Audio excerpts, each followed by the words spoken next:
Yeah. So my question is, so one of the uses that you named for the podcast was kind of like supplementing your lecture activities.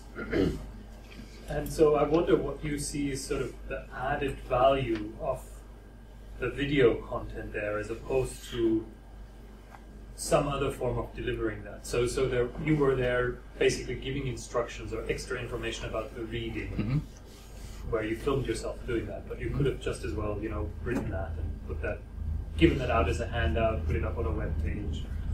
Yeah. That was my initial scepticism as well. Is this just reinventing the wheel? Is this just garnish which takes time, effort and money, whereas paper and a pen, you know, an iPad is simply a paper and a pen, you know, that sort of argument.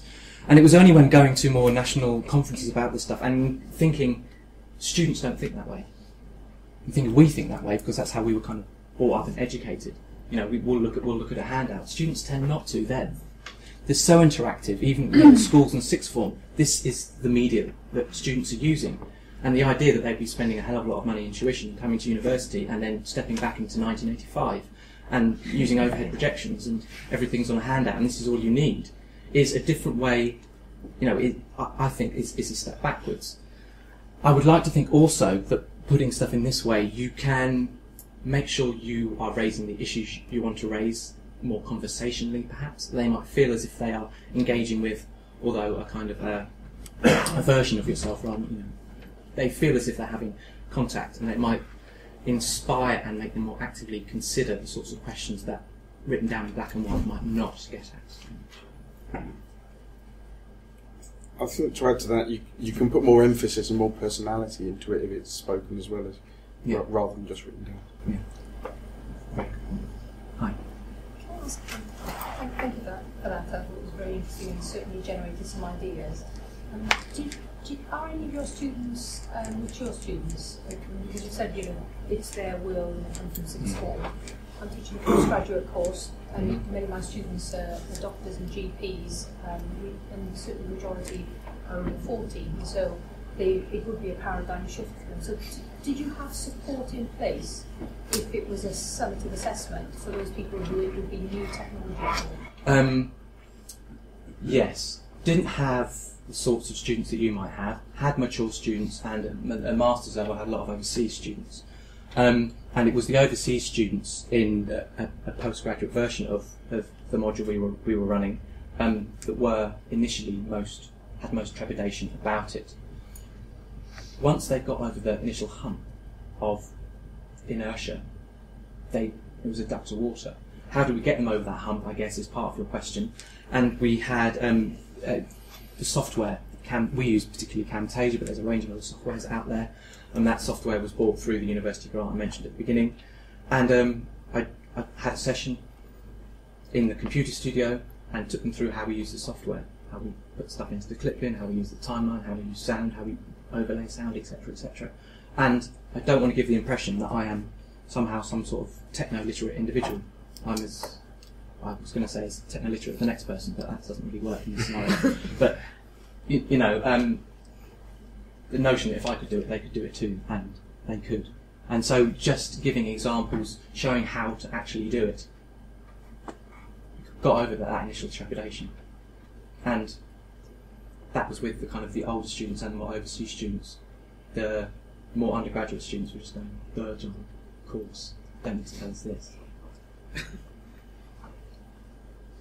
Yeah, Pete Brown from Earth Sciences. I mean, we teach our students photography and we teach them how to draw diagrams. I was just wondering how much teaching do you do for them to create the videos with all the different formats, etc.? It was really rather light touch. I was giving them examples of films and things I was making throughout the lecture course. So by osmosis, if you like, you were saying this is the things, these are the sorts of products you could come up with. And then when we say this is what we want you to produce themselves, a little bit of a, and there was just an extra hour lecture slot in a computer studio taking them through Camtasia, and that was it. Alongside more paper and pen, this is what we'd like you to do in straightforward ways. Hi. I was wondering who owns copyright to this. If I'm a teacher and I make a video of myself, is it my copyright or the university's copyright? And what happens when the students make these artefacts? I can offer a brief answer. The only way I've engaged with that is whose material you are using to put into the film. Some people use stuff on the internet and YouTube, etc., etc. Because things are relatively enclosed in an academic world, they're not being used for profit, etc. We're saying to students, as long as you cite them and source them, it's the same way you would in an academic essay, then you're kind of covering your back. As soon as you want to publish them online through YouTube, then YouTube tells you if the materials are owned by someone else. I honestly don't know actually who owns these. The podcasts themselves, I guess it's the same issue like the gentleman, I mean, think about it in range of other media. Who owns our lecture slides? Is it the universities themselves? I honestly don't know. You don't. Anything that you write down, individuals own as a copyright. You write a book, it's your copyright. Write a paper, it's yours. Well, If if you you do write it a at book, it's university the publisher's copyright. And the university owns our So when intellectual you capital. sign your copyright agreement to the publisher, are you signing that over for yourself or the university? For the university. Whereas in America, you have a special declaration for that, just to get around that issue. But I think, I'm fairly sure in this university, the university owns our lecture material, including our podcasts.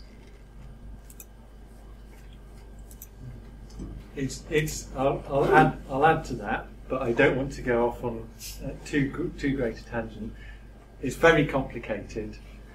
Your employer owns most of what you produce.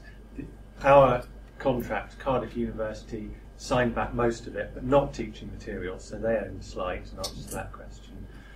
But the interesting exception is when you give a lecture and it's counted as a performance, the employer doesn't own it by default. So you can see it's a complicated area. Well, I'm just thinking of the example. If I sell my writing and publish a book out of it, I get royalties out of it, not the university, you see. Yeah, but you need to look at your contract of employment. John, this question. Yeah. Not so much a question as a comment, really. I think what your lecture, going back to the subject, what your talk there really highlighted for me was that just lecture capture, just copying people speaking, not necessarily the first way that we should use this. And it's focusing on ways that it adds value to the lectures. So, for example, where I've used some of the things, I've used it for practical. A practical introduction of 20 minutes, 25 minutes, and it's done several things. It's given the students opportunity to go back and look again at the instructions, and it saved me a huge amount of time. And I think what you just said has really focused my mind on that's where I should be concentrating, not on simply recording, standing up in front of the students, which is probably not the best way to do it. Yeah, and conversely, what would the students like to access? If they have a minimum amount of time, they want you explaining X, Y, and Z, not going over something. John, one of the things you've got though in a live situation, face to face, is you've at least got the opportunity to ask questions if you don't understand. And part of the challenge is then, if you're taking this solely online, is how do you provide that opportunity, if I don't understand, to question and perhaps engage in discussion around that medium? So do these artefacts stand alone? Yeah, I mean, we connect them into, for example, the short example that I gave you about Marxist geographies. If students are watching that before an hour-long discussion, then that can be the introduction in, so I can save 10 minutes at the beginning of the discussion. Over time, I guess we do rehearse and update our lecture materials year after year after year. We do get frequently asked questions. I suppose for dissertations is a really good example. How many times in a given year do we give the same sort of advice, and then the same sort of advice the next year, and the same sort of advice the next year? You could put together a 10-minute frequently asked questions, and that would covering 90% of the issues, and therefore you've still got that same time available to see the student who can't deal with the 10%, and perhaps deal with that in a far more in-depth way than you could have done before. My question is leading on, then do you envisage that each year, are you going to build up a bank of information, or that you will be recording things for each new cohort? Or I haven't anticipated the over time, the longitudinal dimension of this, the things I've done are the things that I think are going to have a lifetime. So let's say a 2 or 3 year lifetime. And there's issues like, you know, it's kind of like striking a chord. Why haven't I done the Camtasia hour as a to-camera piece? That would make the most obvious thing. So I'm still feeling my way in terms of how you might build things up. And even kind of preparing for today's lecture, having a number of different materials, thinking, well, you know, we should have just spent half an hour and just, you know, talked a little bit more, edited them all together and produced something new. And so you can have, you know, version 1, version 2.1, etc. Just to follow up, just a practical issue then, because we do record lectures, but we only have Camtasia for our own use. So, in terms of the licensing issue, how many PCs and things you would have available to students to use? I was fortunate through the lecture grant, through the teaching grant, that I was able to buy stuff for 50 strong site license. So it's all on the network of. within the School of City and Regional Planning. And I get round that to say to students, you can get a 30-day free license for your own computer via whatever email you're using. So make sure you do it during the time you want to make the video. It is being recorded. Just in terms of what you showed us for those podcasts, all you need is Camtasia, right? This allows you to speak alongside, over the top of these slides, and you were sitting in front of your computer, which had a camera, the built-in camera, and you just had the Camtasia software, right? And that's something that if we wanted to do this in my school, which I don't think we do, we just need to buy. Yes, it's Camtasia has the ability to record the screen, to feed in through the webcam. So there's about 4 different obvious settings. Sometimes I do it on the webcam, sometimes I'm not happy talking directly there, so I put the camera up just like that, because we have none of those cameras, and just feed that into Camtasia and do it that way. But effectively, yes, you know, a laptop like that has an integral camera. If you've got Camtasia, you can do it. There's a passable free version called Cam Studio, which does the same sort of thing as Camtasia, which is entirely free. There we go. Okay, thanks very much. So it's not as good. One last question. Can I just ask about the back end, you know, the server side, where it's all stored and what support there is for that? Yeah, I don't find Learning Central that friendly, so it's not on there. I've set up the Spatial Manifesto website in order to publicise the best of the student materials and best of my materials to care about more public geography, public dissemination issues, so students can watch their films back should they wish to. And the rest of it I just archive on CDs. Right. Okay. Isn't the fundamental problem the size of the files? Because you can't stream off Learning Central. You have to download the file to view it. So you can. I just bypass Learning Central because I can't even upload it in any time frame. It's humanly impossible. You know, it's too busy to wait for it all to do.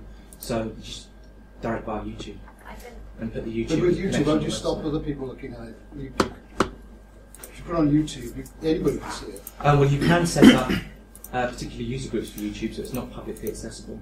Although I haven't currently done that. I've only put material on the web that I feel, with the students' consent, that is okay to do that.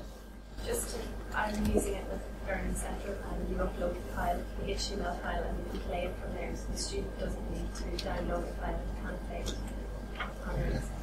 I would also add that I can, and I record lectures, which is writing on screen, and so there's a lot of movements, and you can get about 25 to 35 megabytes per hour of lecture with voice on a 640 by 480 screen.